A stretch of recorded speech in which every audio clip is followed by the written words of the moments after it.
We welcome everyone to today's hearing on revisiting the implications of the FACE Act. Without objection, Ms. Lee Carter and Mr. Biggs from Arizona will be permitted to participate in today's hearing for the purpose of questioning the witness if a member yields her time for that purpose. And I would just like to add that I would welcome Ms. Lee Carter. We remember your mother's participation in and contributions to this subcommittee, and we look forward to having you participate here today. I'll now recognize myself for an opening statement.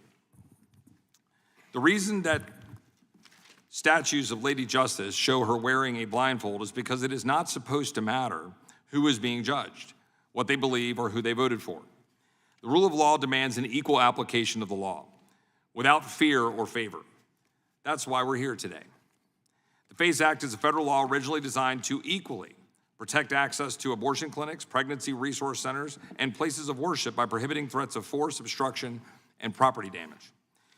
Unfortunately, over the past 4 years, the Biden-Harris administration has weaponized this act, disproportionately targeting pro-life Americans for FACE Act violations while simultaneously failing to protect pregnancy resource facilities despite being the target of growing violence.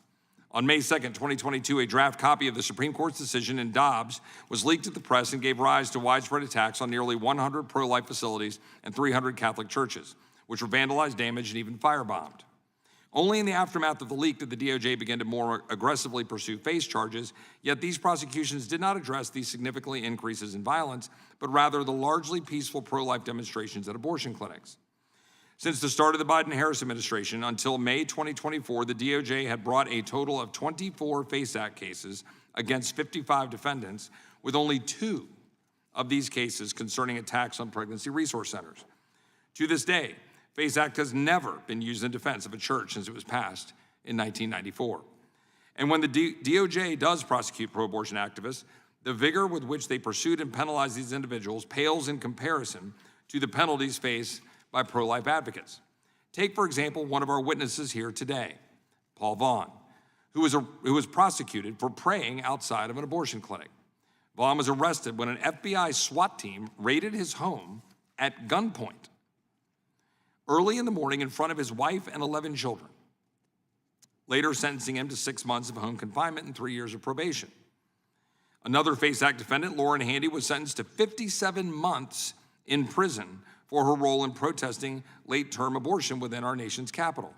And I would note, this happens to be an individual that I don't always align with philosophically.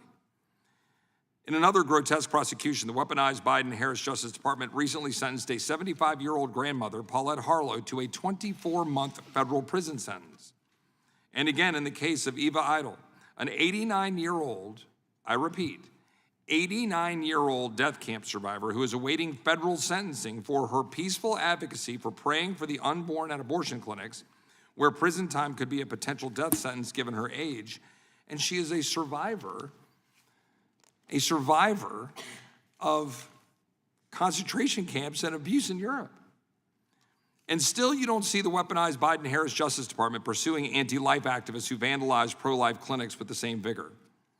One day after the Dobbs leak, a pregnancy resource center near the University of Texas campus was vandalized with pro-abortion slogans, banners were torn down, and memorial bricks were dug up from the sidewalk, all while activists chanted, "My body, my choice." No arrests were made. Similarly, a pregnancy resource center in Houston was vandalized with "Abortion for All" written on the front of the clinic, locks gluing the entrance shut, causing $10,000 in damage. No arrests were made. But it doesn't stop with the FACE Act either. This law is just one tool that the Biden-Harris DOJ has issued in its years-long crusade against political dissenters. The DOJ's Civil Rights Division has chosen to undermine election integrity laws, suing states like Virginia for taking steps to ensure election integrity. The DOJ targeted Ethan Heim after he revealed that his employer, the Texas Children's Hospital, was performing illegal transgender medical interventions on minors. The DOJ's Civil Rights Division opened pattern or practice investigation into local police departments in search of patterns of misconduct during the height of the defund the police movement. They advised colleges on how to get around SCOTUS's ruling on affirmative action, ensuring race remains a key factor for admissions.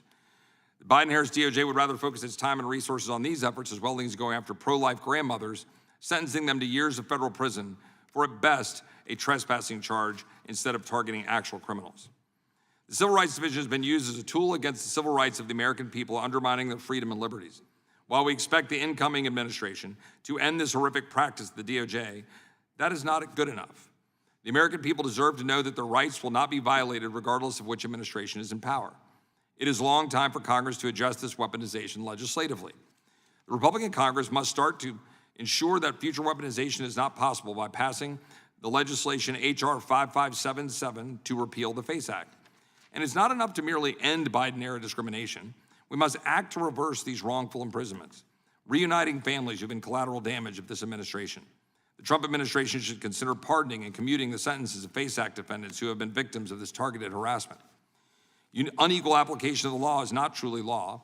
It is tyranny imposed on those who didn't have the power by those who do have it. That's contrary to everything we believe as Americans. I thank our witnesses, some of whom know these abuses all too well, for being here today to address the need for fundamental and permanent reforms at the Department of Justice. I now yield to the ranking member for her opening statement.